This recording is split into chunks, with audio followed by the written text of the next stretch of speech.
Hi, this box of Scourge ships is crammed with options for tentacled admirals who want nothing less than the total subjugation of Earth. We're going to have a look inside the box, check out the models, and then I shall give you some tactical ideas on how to get the best out of these predatory parasites.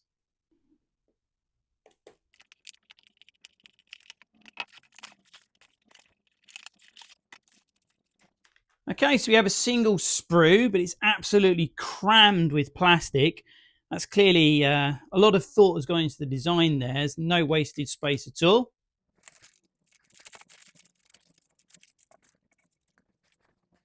I think you can see straight away just how nice the quality of the plastic is.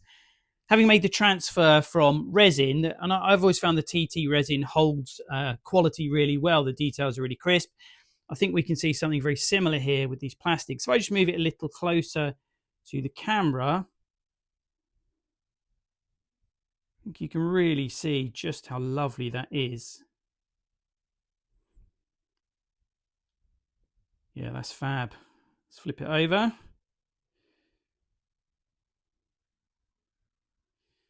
Beautiful detailing front and back on these models.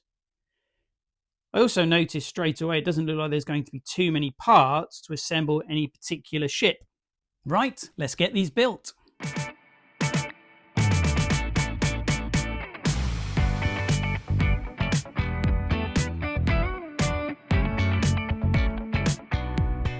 Here are the assembled models.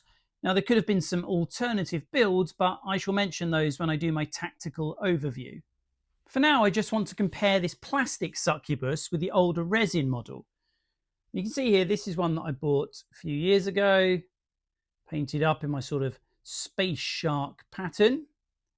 If I compare that with this brand new plastic model, you can certainly see that the detailing is every bit as nice. But there are a couple of differences. Firstly, it's the size. The new succubus is certainly a little bit smaller, and there's a few differences in terms of the tentacles, for want of a better word, that jut out the side of the ship. So the design has been modified a little, but I still think if you're playing a game, people will be able to identify the craft quite easily. We can also see a difference in these two Nicars. The painted one is a resin model, and obviously the plastic one here, you can see again, it's a little bit smaller, and the design has just changed fractionally. You've got these little bits jutting out of the side of the wings, which is slightly different from the older design. So you've assembled your Scourge light ships. Now, how are you going to get the best out of them on the battlefield? The two Nicars you get with this set are very handy, if only because 20-point units are great for rounding out your fleet list. Nicars are fast and have a nice low signature, but retain the Scourge's typical 6-inch scan. It's rare for a Scourge ship to open fire on unspiked enemies before they can shoot back, but you might manage that with a Nicar if you're precise with your positioning. Early game, you could consider racing a group of Nicars across the board on a max thrust order and then dropping down into the atmosphere above a city. Even with a couple of spikes, they can often stay out of range, and ships in orbit will need 6s to hit them. They can then hang around annoying frigates that want to drop off troops.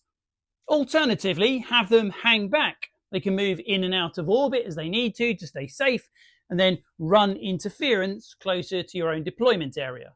Their schooled too means that when they do attack, they have a decent chance of doing a point or two of damage. The Hiroku and Ebisu, you can build two in whatever combination you want, are speedy, brittle ships with the very interesting ability to launch boarding pods. Rules-wise, each pod contains a battalion.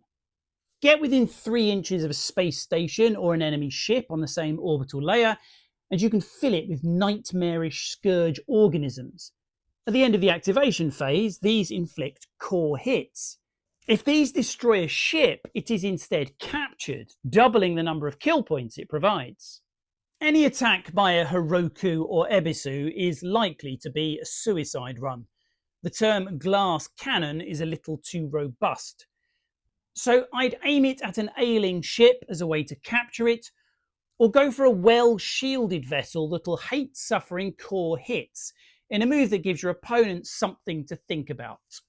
Personally, I prefer the Heroku, as I think its weapons are a little bit more likely to do some damage as it plunges towards its doom. The Shadu, Lamassu and Apsazu are all interesting ships, both in terms of their look.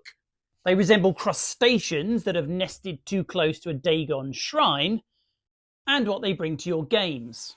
All three ships are slow. The Shadu positively trundles along as a monitor, but they all benefit from an 8-inch scan and good saves. 4 hull is meh, but at least as light ships they don't suffer from crippling. The Shadu's Oculus Beam crest packs a decent punch for a 50-point ship, but what I really like about it is its detector ability. This allows it to forego shooting and instead place 2 spikes on an enemy group within line of sight. Early game, that could really surprise an opponent as he finds his ships being fired upon a round earlier than he anticipated. The Lamassu, which is what I've built here, gives the Scourge another option for dropping off troops beyond gargoyles and chimeras. Thanks to its plasma bombs, which have the bombardment special ability, it can wipe out any enemy troops before trying to drop some of its own. Very nice. At 75 points, the Apsazu is the most expensive option, which isn't surprising as it has launch 1 for fighters and bombers. You could field 2 of these for roughly the same cost as a Hydra. That gives you launch 2 instead of 3, less speed, but bombardment weapons instead of Oculus beams. It seems roundabouts and swings to me, but certainly it's a nice option to have. The Wraith and Parasite are fast, vectored ships. Vector is a great ability, offering real manoeuvrability around the battlefield. Saves are bad, but at least the enemy needs to chew through 6 hull. The Wraith's Plasma brand packs enough punch, 2 damage and crippling fire, that it can threaten light or medium ships, which it should be able to outmaneuver. The Parasite, though, is a bit lackluster. It can gain 1 more attack by absorbing a spike from a neighbouring ship, but this ability is limited to 3 inches, and the base stats of the weapon are too puny for this to make any real difference. This is, I'm afraid, the only ship in the set that I personally say you should avoid. The final build option is between an Incubus, a Succubus, and a Revenant, a trio of destroyers, upgunned light ships that can really surprise an unwary opponent. The Incubus has a Furnace Blaster. This weapon has some cool special abilities, but there's no guarantee that they will trigger if you run a lone ship. At 4+ on 4 dice, it's hit and miss whether you'll roll a 6 and activate burn through. In groups of 2 or 3 though, I think this could be a really effective ship. The Scourge can struggle against fleets with good energy saves, such as the PHR. An attack like this could really help with that problem. The Succubus has a couple of punchy Oculus beams. I love 2 damage weapons. And thanks to the changes to the rules in 2.0, it's able to fire 2 of its 3 weapons on a general quarters order. Both Oculus beams, in other words. Its Seekers are an effective close action weapon, providing a significant penalty to saves and the ability to fire into the atmosphere without penalty. It's another great ship. Finally, the Revenant gives you another small carrier option. It is possible to put 4 of these together into a group. That would be a significant investment in points, but they take some killing, whilst they fill the void with fighters and bombers. It certainly sounds fun. So that's my tactical overview of the Scourge light ships. I hope you've enjoyed it. If so, please consider hitting the like or subscribe button. I hope to see you again soon, and until then, keep rolling.